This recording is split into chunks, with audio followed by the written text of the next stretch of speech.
Success stories and interviews with game changers and thought leaders who have overcome both in life and in business. Welcome to Vertical Momentum. Hey guys, check out the new episode, the new podcast. Appreciate you guys. Just remember, if you guys want a podcast, there's no better way to do it than Anchor. Number one, it's free. Everybody loves free. Free. And then you can also record and edit your podcast right here and not have to go anywhere else. And Anchor will also distribute your podcast to Spotify, Apple Podcasts, and many, many more. So guys, definitely, if you're looking to podcast, use Anchor. Love you guys. Hey guys, welcome to another episode of Vertical Momentum. I am your host, Richard Kaufman, also known as the Comeback Coach. Guys, you know that on the show, we talk to trailblazers, we talk to people that are disrupting the game, and the gentleman I have on tonight is definitely a game changer. First, I want to thank our sponsors.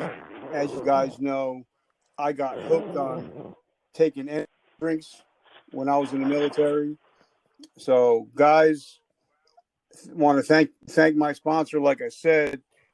Thank you, Jason Lane Curtis of Bonvera, for providing me with all my energy drinks. So I just want to say thank you, brother. Now, guys, this gentleman that I'm about to have on is a true American hero in my book. We've been friends for years. He's done some great things in the uniform. He's even doing better things out of uniform. Get your pad and paper out because he's going to be dropping some knowledge bombs. Chris Ripka, what's up, my What's happening, Richard? How you doing, my man? Oh, man, life is so good, brother. Life is very, very good. Just got done hanging out with my family, watching The Masked Singer, and now I get to hang out with you. Come on, life is good. The Masked Singer, man, I've not gotten into that because I don't know. I just can't feel it. I can't get behind the whole Masked Singer concept. I don't get it. Yeah, well, my don't get it. Love it. My 9-year-old loves it, so obviously I'm getting stuck in. I bet she does. So what's up, dude? Oh, not much. Just trying to live a life one day at a time. Trying to salvage a business $1 at a time, just like everybody else is in the industry. Now, for guys that are listening to this, me and Chris, we go way back. I've actually had him now. This will be the second time I've had him on the show, and he's actually had me on his show, Raw and Real. So he's got a great show, great podcast. So we're going to be talking about that. But tell us a little bit about yourself. Where were you born and raised? Well, I was born in Minnesota, in a little town called Wilmer, Minnesota. Not real little, but small enough considering where I grew up in Texas, in Fort Worth and Dallas area. So anything is kind of little when you're comparing it to that. So what? But grew up. Go for it. What kind of kid was Chris? Kid, oh man, I was an active kid. Today they call it ADHD. Back then we just called it athletic. I liked to go out and play baseball, played football, all sorts of things like that. So I don't remember being inside the house much at all as a kid. But I was always out on the playground playing some sport or something or another. Now, what kind of student were you? Horrible, terrible student. I don't believe I ever had. I don't think I had a year that I didn't have at least 3 or 4 Fs down the board in every single quarter. I was a terrible student. I hated school, hated going to. And this started young. This started elementary school. I hated it. But it was easy. Everything became so easy to me. I got bored with it. I totally agree because I think that was part of my having the ADHD. Is like I would get it and I would understand it. Then I'm like, all right, let's move on to the next thing. And we'd be spending 4 weeks doing the same thing. And I'm like, okay, I get it. And then I would act out. And then I would say, oh, you're too hyper, they say, oh, you're too hyperactive. You can't pay attention. Well, no, because I'm done already. I learned what I needed. Let's move on. So in high school, we're saying, were you good in sports? Oh, I was really decent in sports. Wrestler, football player, baseball player. Played baseball at a high level after high school. Went on to play college ball. Went on to play some semi-pro ball. things like that. So yeah, the athletics thing was always real. It just all came kind of natural for me. The stuff that didn't come natural for me was wanting to do homework. I never did homework. So there's some times where I had to sit out a game or two because I didn't have that C average, that 3.0 average. So I had to sit out, and that is kind of what hurt me going forward. When I tried to get into college sports and things like that. Hey, you sat out games. We can't rely on you to be there. You're not consistent. And that really kind of struck home to me. Now, what college did you go to?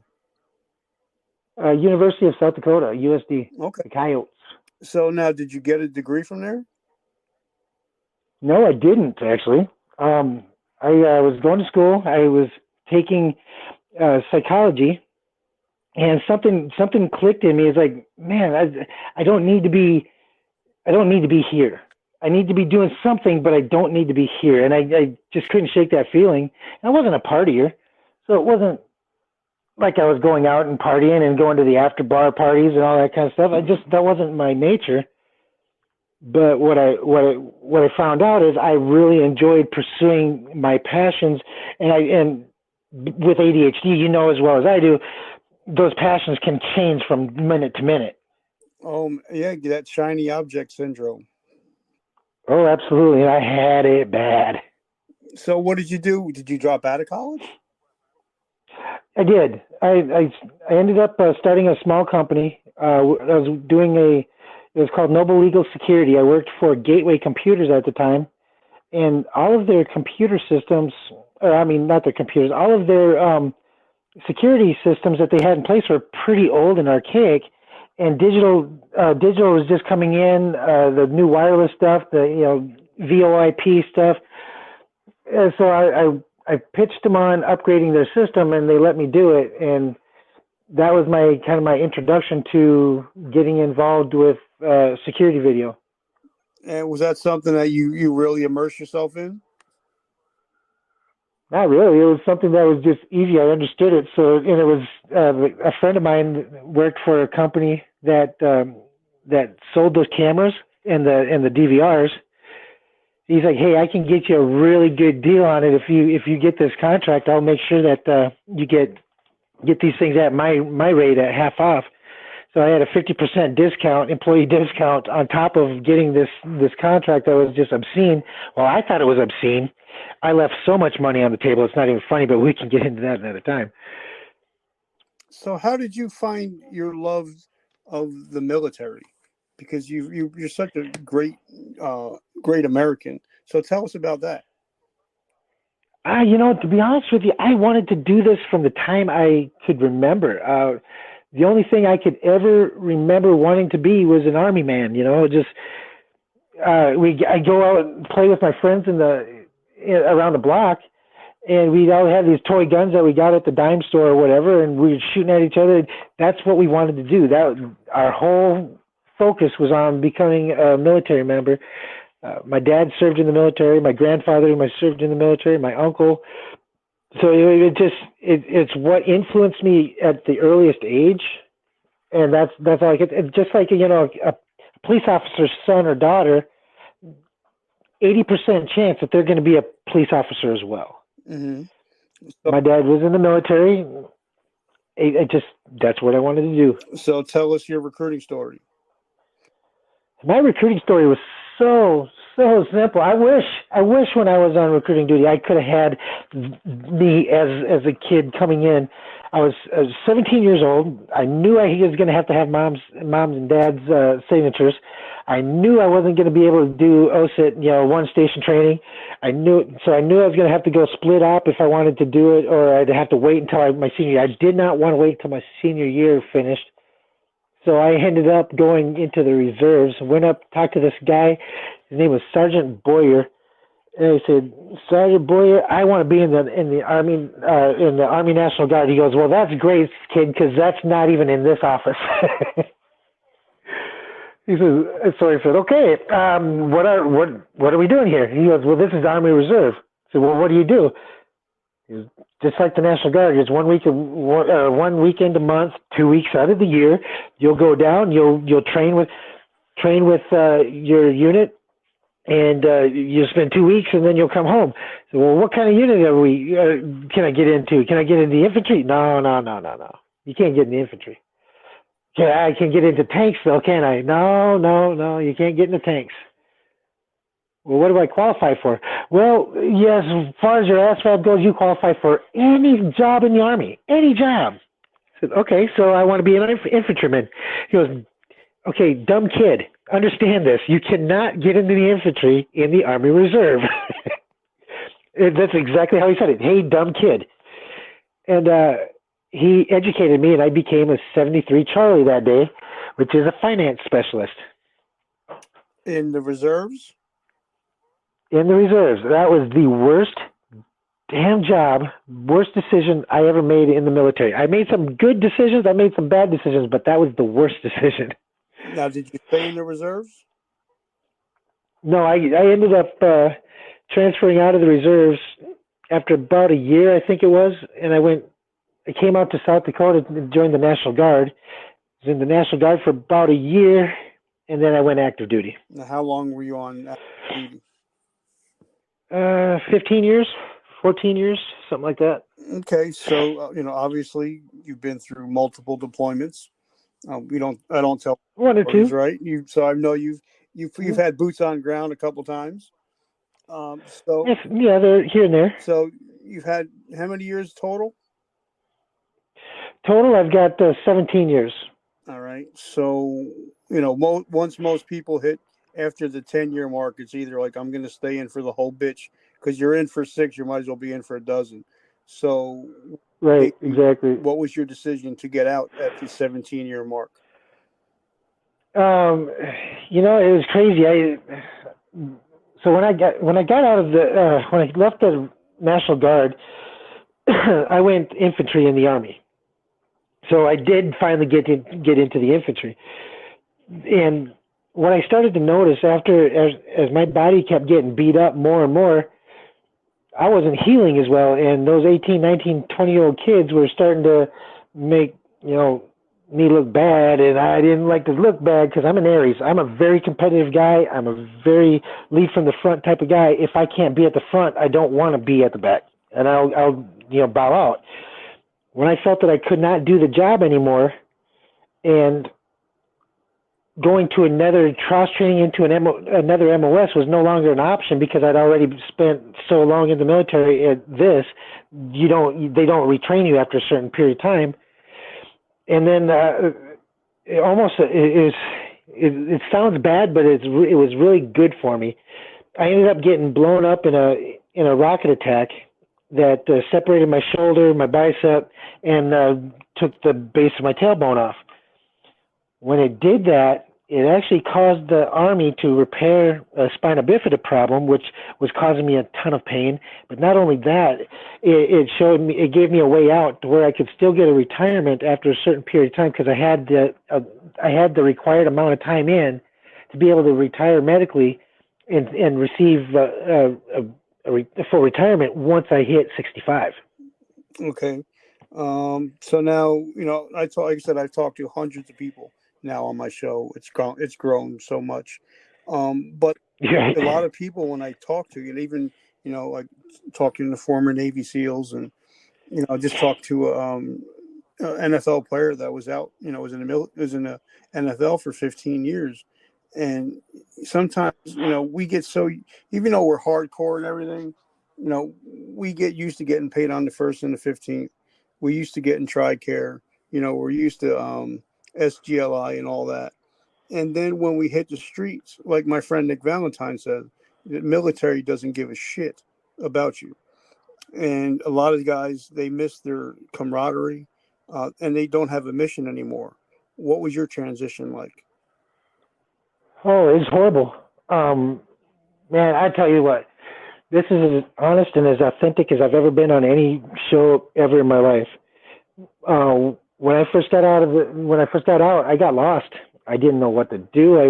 Me and my wife were arguing, because now we actually had to live with each other. Our op tempo was so high. I maybe saw my wife 45 to 60 days a year, and now I had to look at her 365 days a year. We started getting on each other's nerves. Next thing you know, I'm hanging out. I'm drinking more often. Oh, hey, I'm drinking more often. Hey, why don't I go work in a bar? So now I'm working in a bar. That transitioned into, hey, this guy over here is a tweaker. You can tell because he's playing that machine the way he is. Then it's like, hey, tweaker, do you need something to drink? No. Hey, do you need something to smoke? Yeah, sure, let's try it out. Then next thing you know, I'm all strung out on drugs. That transition ended my marriage right there. It didn't. It still lasted another 6 years, roughly 6 years, but it ended my marriage the day that my wife found that first pipe and with the drugs in it. Now, as of course, we know that, I've been clean 30 years. I'm a recovering drug addict and alcoholic. So I totally get that. But now at the same time, you were working, so you were a functioning addict, correct? Yeah, I've always been able to function just because my energy levels are just insane. It's that ADHD. The stuff kind of slowed me down, not sped me up.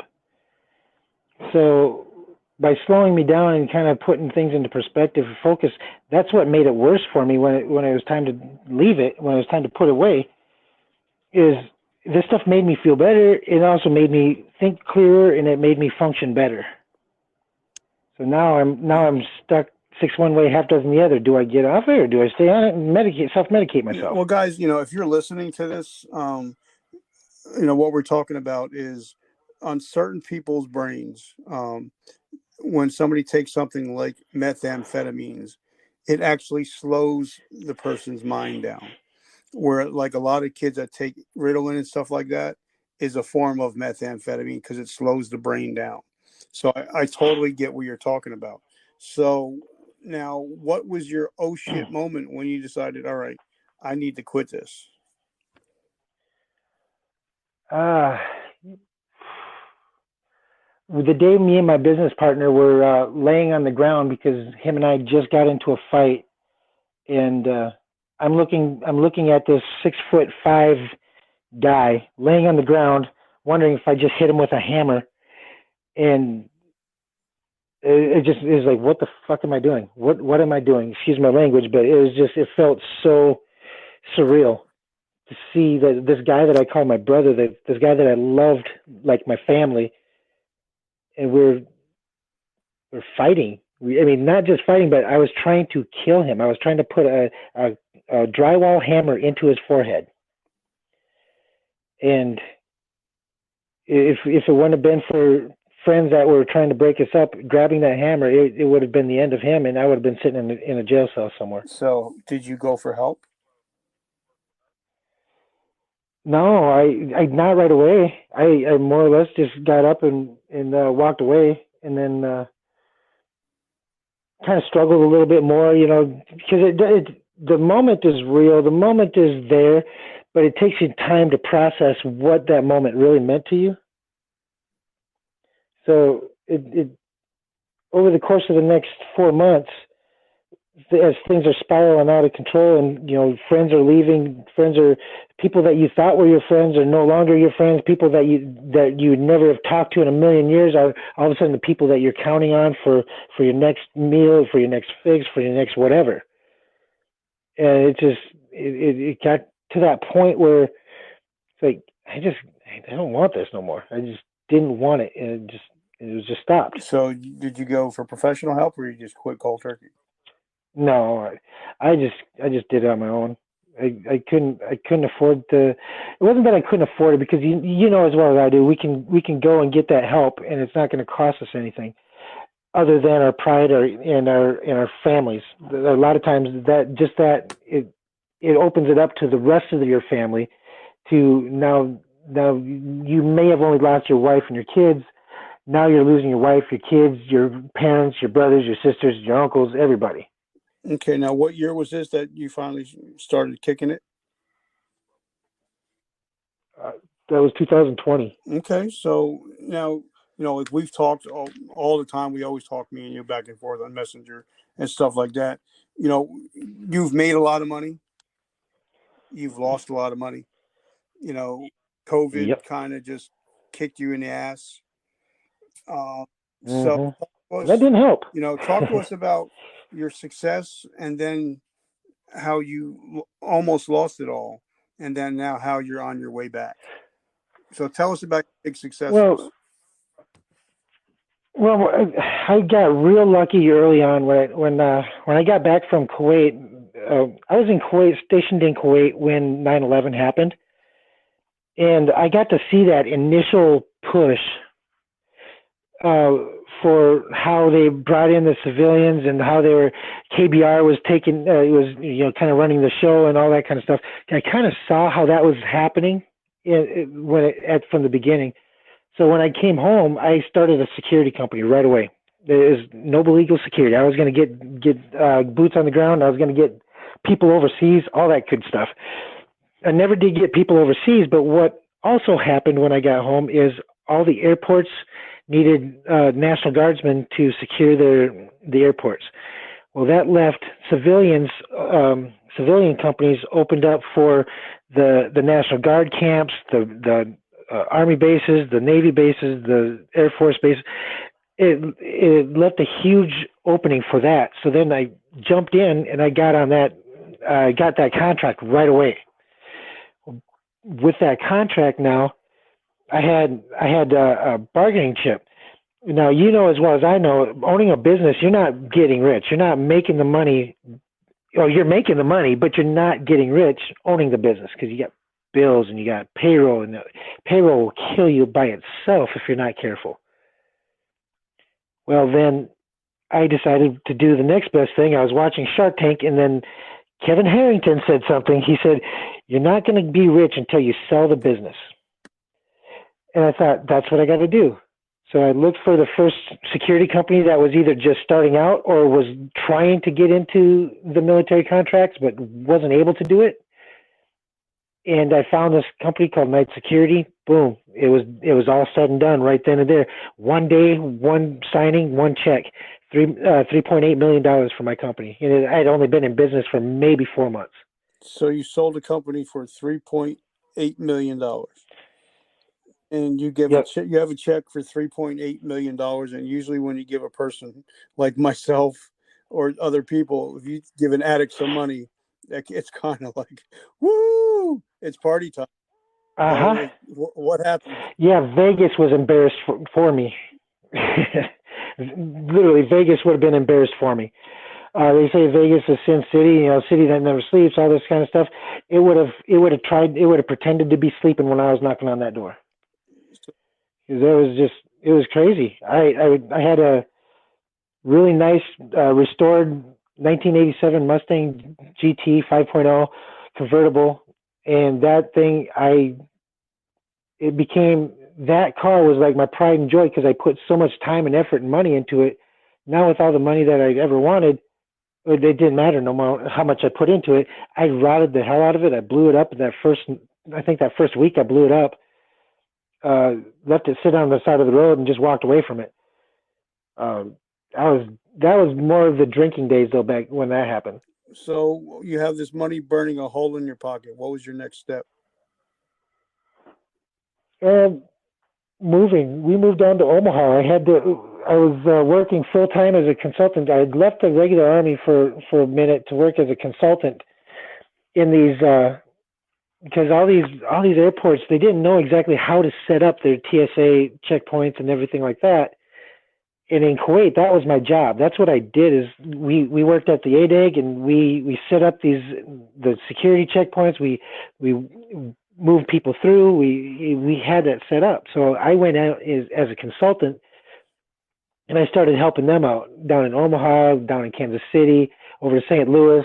I ended up finally down in Dallas Fort Worth again, and that's where I decided that okay, I don't really care about anything else. I'm just going to hang out, party with some rich people, and lose a lot of money. And I mean a lot of money. So, and then you moved to Omaha? Yeah, we went to Omaha first, and it was just a short stay, maybe 8 months. Okay, so now you're doing all this because what I notice about you is you always have multiple things going. You always got something going on. If Yep. it's not 3 or 4 things at a time, and that's the whole. Some people, Absolutely. will say, ADHD. Like when I was growing up, ADHD was a curse for me. But now, as I became an adult, it Yeah. became a blessing because I was able to do more than one thing, concentrate on more than one thing, and just be able to, roll with it. Especially, and then being an addict, um, we had the gift of gab, so we can sell Yes. anything, talk to anybody about anything at any time. So did you find that? Because one thing I know about you is you're a very outgoing and personable person on the outside. So is that one of the things that? Oh, yeah. Now I'm not saying on the inside because I don't know, but I know, like me, I was Oh, very outgoing, but when I got home, I was a different person. What about you? oh, I'm extroverted from the time I get home to the time I go to work. I have never had a problem being in front of a group of people. I was a wrestler, so that wrestlers in general are a little bit egotistical. We're a little bit awful like that. We like to perform by ourselves in front of large groups of people. Call it what you will. That's just the nature of the beast. I'm sorry if you're a wrestler, you don't agree with me. I apologize to you, but that's really the truth of the matter. We like that attention being drawn to ourselves. So with that whole concept, I use that ability to attract attention, the natural charisma that we carry, to just go into any place. I could walk in anywhere and sell myself to them to be able to do whatever I want to do. If I wanted to shoot a commercial, I started a video production company called Skyline Video Production. It was just a hobby. I just thought it would be fun. So I went and started this company, and I go into a place to say, and just tell them, hey, let me shoot an advertisement for you, and we'll put this thing on there. And at that time, this was a whole new concept, this whole geofencing, this, that, and the other, and being able to track buys and people's buying habits. So I said, let me put this geofencing thing on here. I'll explain it all to you when we get it set up. But right now, just let me shoot a video. I won't charge you for the time. I won't charge you for the shoot. Just let me show you what I can do. And they would buy into it. They would just suck it up. And they said, well, what's in it for you? I said, well, what we're going to do is we're going to track everybody that comes to your store and use this code that says we watched this on television, and this is a discount. For every person that uses that discount, you're going to give me X amount of dollars. And they're like, well, hell yeah, I'll do that. Not thinking that it was going to go over as well as it did. A lot of these smaller companies, I ended up having to settle with half payments for, because they didn't realize so many people were going to come out and use those codes. Those, whether it be a short code or whatever you'd call them now, affiliate marketing codes, whatever.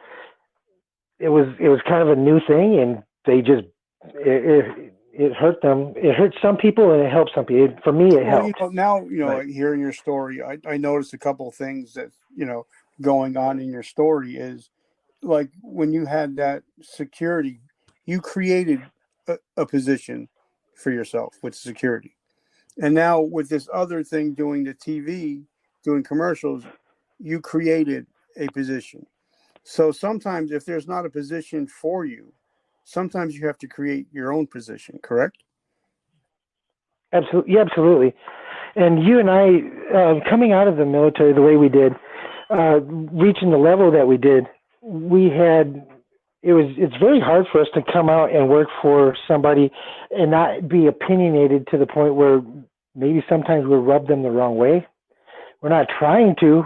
We're trying to do what's best for their company, but the way we go about it, the directness that we talk about things, sometimes it doesn't come off as, oh, they're trying to be helpful. They're trying to Yeah. take over. And I got a lot of pushback with regular civilian jobs that way. The civilian world just wasn't really my thing. I didn't get along with them. Yep. So, okay, we're going to talk about business a little bit. a lot of times, I talk to a lot of veterans. They decide they're going to get out of the military. They're going to open up a t-shirt hat, a company t-shirt, a hat company, liquor store, a liquor company, Mm-hmm. or they're going to or Coffee shop. coffee. And 6 months later, they're $10,000 in debt and don't know what happened because they didn't plan. Yep. So, can you talk to us first of all? What are some of the things that the military taught you that has done great for you in business?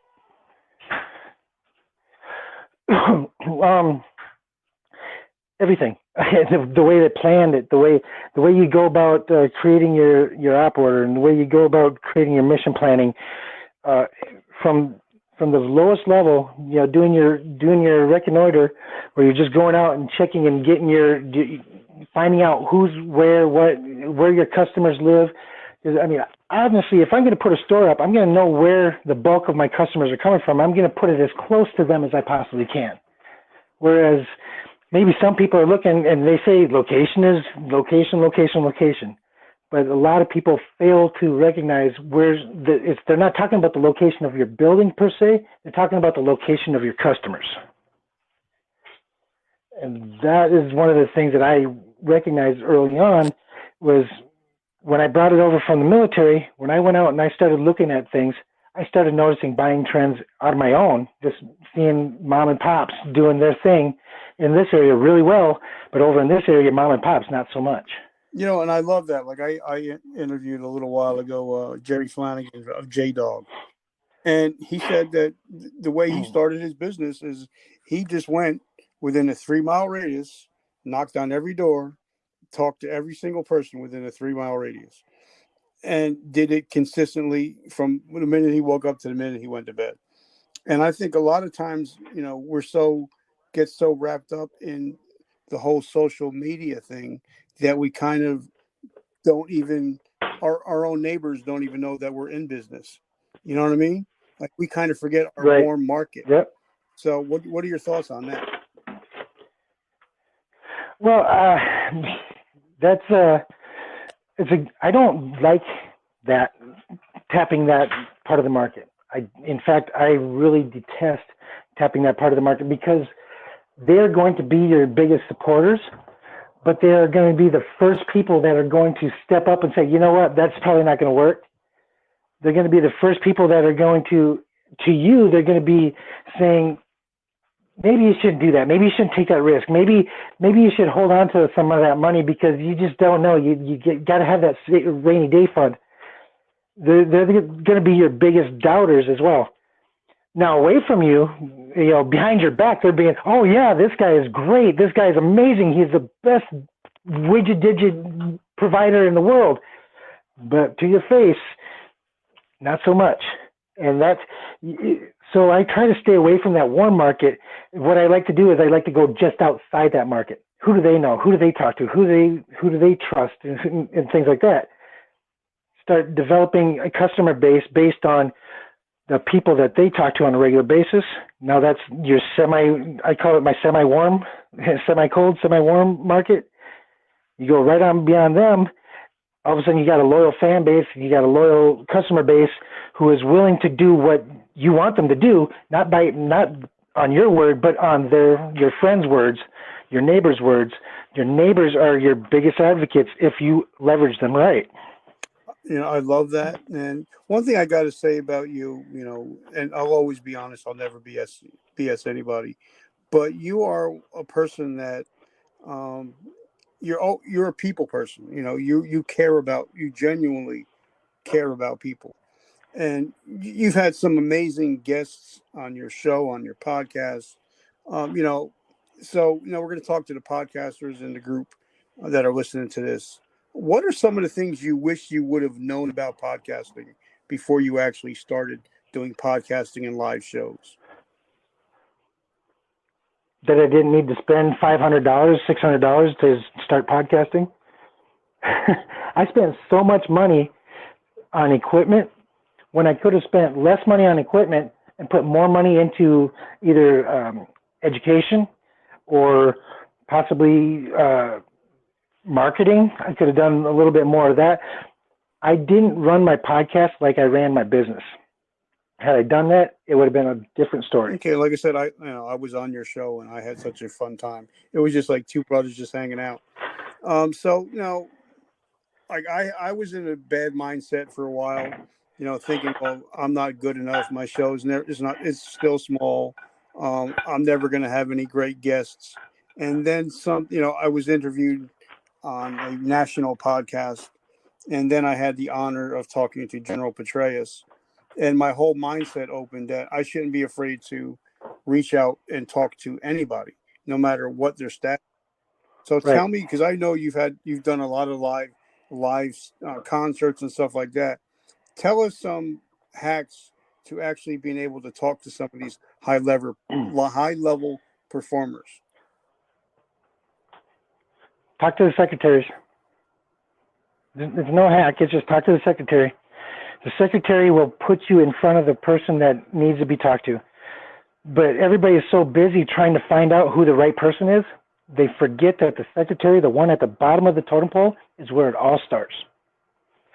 And I totally can so relate with that, because like I would have, when I ran $1 million general nutrition center, and I would have all these sales reps come in and ask for the owner, and I would be like, dude, if I don't approve it and I'm the manager, it's not going to be on our shelves. So don't even talk to the owner, talk to Yep. me. So I totally get, what you're talking about, that you have to go to the secretaries and go, because she's the one that you have to get past that desk. So I totally get that. She's the bulldog. She's the watchdog. That's what they're there so for. So now what are you doing now? What are you up to now? Well, Saloon 7 Entertainment was a great concept and great idea. I got to meet some great people like, Kid Rock, Yellow Wolf, and all these people. I've got to meet these stars.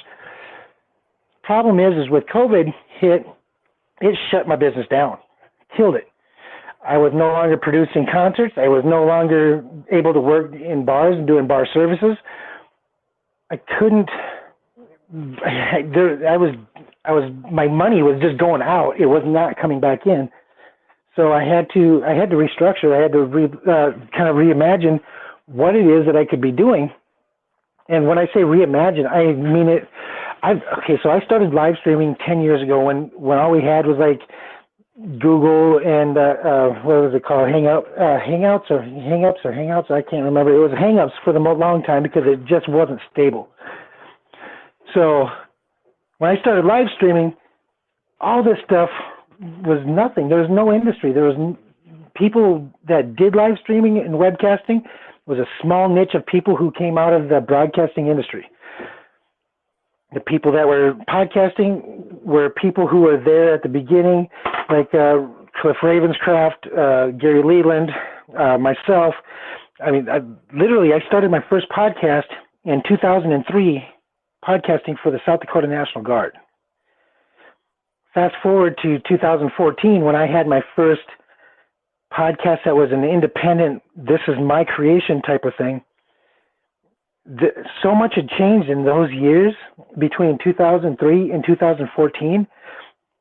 When I went to look for equipment, I'm looking for broadcasting equipment, and I'm spending literally $600-700 on a setup when all I needed to do was grab a mic, a smaller mic that I could plug into a phone or into a Zoom broadcaster or whatever, and I was in business.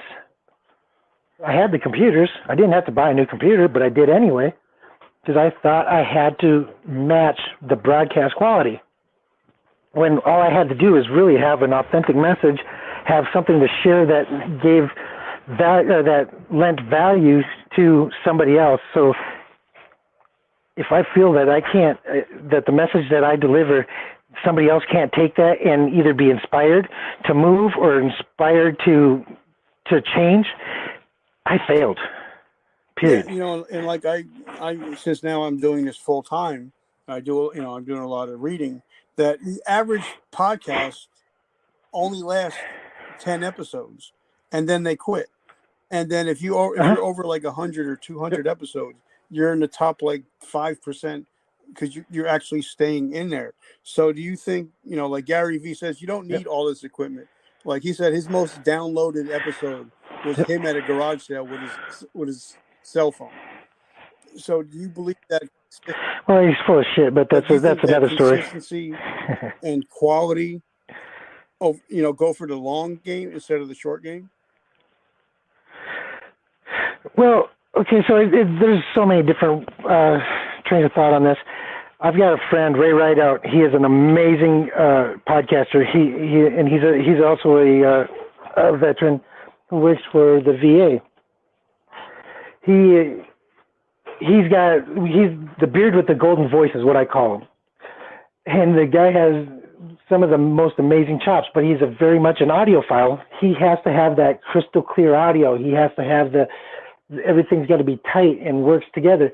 Me, on the other hand, I'm more loosey-goosey. I like to just roll with it and just take off. And for him and I to work together it was really kind of tough for a little bit, because everything that I do it's all shoot from the hip.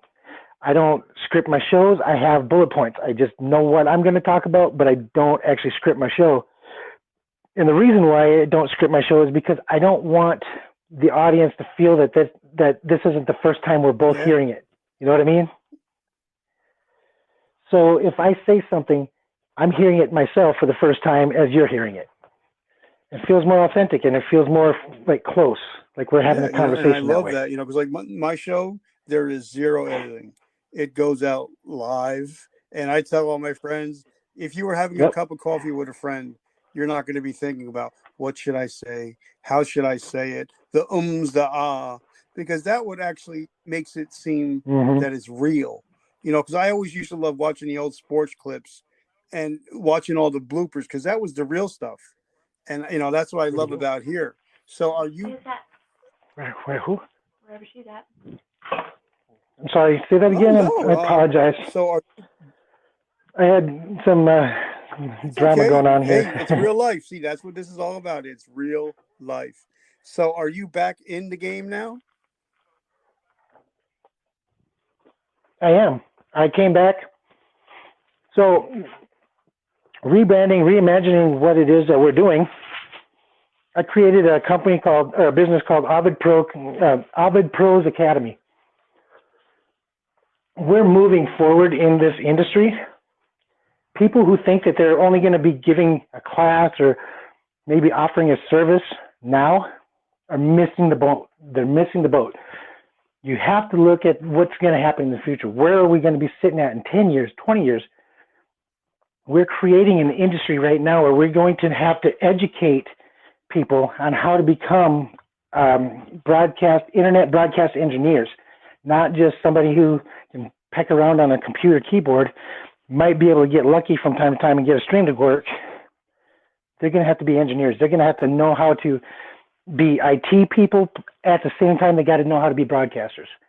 So that's what we're doing. We're setting up this academy where people can come in and be certified as integrated media specialists. Wow. And like one of the things that I'm hearing a lot on different podcasts, and, they're talking about the people that are going to be making the most money in the next 5 years are the people that can talk, people that can actually get out and, speak like we do, on shows, but also learn how to be able to set up a stream.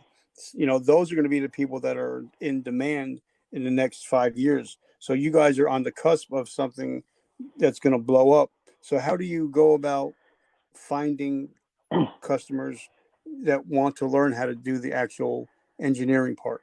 Because a lot of people, they just want to figure, hey, I just speak into a microphone, but they don't realize all the crap behind the scenes. Well, to be honest with you, I go and talk to schools. I go to the high schools and I talk to high school students about what it is what's coming up. They're the future that we're going to have to train for. So if we go into a school and we're talking to an auditorium and we're talking about live streaming this and podcasting that, there's going to be maybe 15 out of 100 that say, Man, I know what you're talking about. I already do that, because those 15 out of 100, they're the computer nerds. They're the ones that interested them young enough to where they are already involved. Those people are going to be your business owners. Those guys are going to own the next level, the Bill Gateses and stuff like that. But then you're going to have those people that never even really knew what they didn't know, and they're going to be the broadcasters. They're going to be the people working, the technicians, those people. And then you're going to have those people that don't want nothing to do with it. They're going to sit back. They're going to watch their online streaming content, and they're going to be happy, and they're going to love it. And that's okay too. And we can't cater to everybody, because we're not everybody's cup of tea. But at the same time, as long as they know about us, as long as they know this is happening, that's going to bring them. Now they become customers. They become the people that we're advertising to. Now, big companies are now starting to get more and more into advertising on podcasts, on live streams, and that's going to benefit us now more than, and then later on, it's just going to continue to grow. Because I consider you a professional, and I consider you one of the OGs in the game. Where do you see the future of podcasting? I know Clubhouse is starting to catch on. I know that so much marketing money is starting to go onto TikTok. So where do you see the future of all of podcasting, people doing TikTok? Where do you see the future of all that stuff? Forget TikTok, forget live streaming, forget any of the video-centric places. They're good. They're gonna survive. They're gonna be there. But just like Blab was there, then gone. TikTok is going to be there, then gone.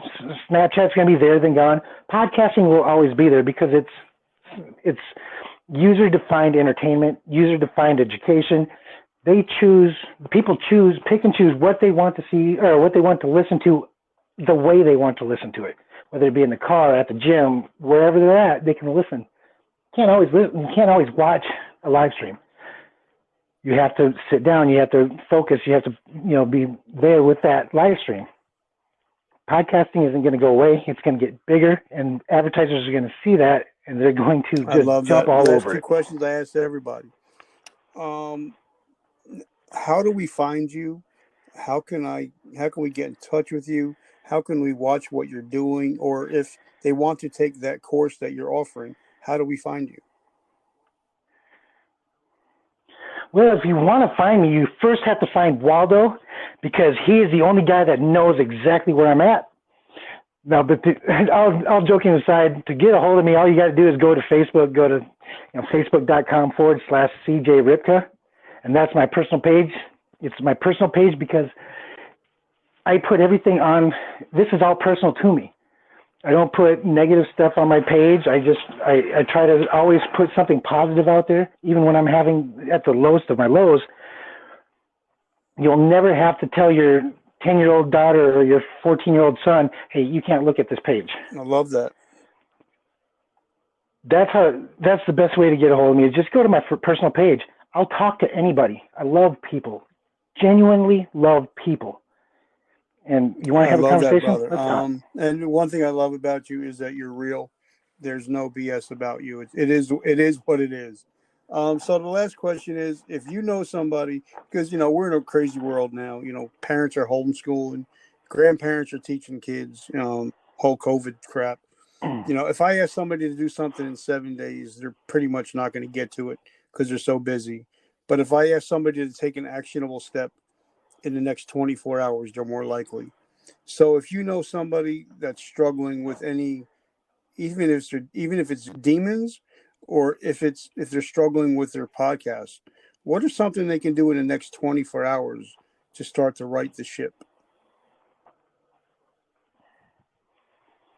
Get a hold of me. Seriously. I have given out more free advice than anybody else in this industry. I will be more than happy to have conversation. But if they don't want to do that, if they're a little shy, they're a little embarrassed by what because I was very embarrassed by the first stuff I put out. I didn't want to talk to nobody. If that's you, the best thing I can tell you to do is go with what you know. If mixing a podcast together is confusing to you, don't do it. Do like what Rich is doing and just let it roll live. If you enjoy that part of it, don't overdo it. Don't add so much fluff to it that it now becomes an overproduced piece of work that people aren't going to really enjoy listening to because there's so much noise going on around you. Keep it simple and read The Art of War, because every principle that you can think of that will that lead you through day-to-day life, it's I love right that, there. brother. So, guys, if you're in the podcast game, if you've had a business, lost a business, and on their way back, definitely reach out to my brother CJ. CJ, talk to him, guys. I also want to thank our sponsor once again. Thank you for my energy drinks. Without you, I couldn't keep my energy up. Like tomorrow morning, I got to get up early. I got an interview with Stephen Kuhn first thing in the morning at 7:00, and I'm not a morning person, so I'm going to be downing my energy drink on Vera. Brother, thank you so much for coming on, man. You know, I love you and I appreciate you. And I always consider you a family member. And if there's anything I can ever do, you know, I'm always in your corner, brother. I'm truly humbled. I thank you very much, and I appreciate everything you're doing for everybody. And you got a great message. You got a great All right, voice. brother. Like I said, this will go out in the next couple weeks. And you are on the new podcast, so you are one of the OGs of the new show. So I'm sure you'll blow it out everywhere when it becomes available. So, all right, brother. I love you. Nice, Have a great awesome. night. Be good. Thank you for joining us today. Please hit subscribe and share. Please feel free to leave us a comment.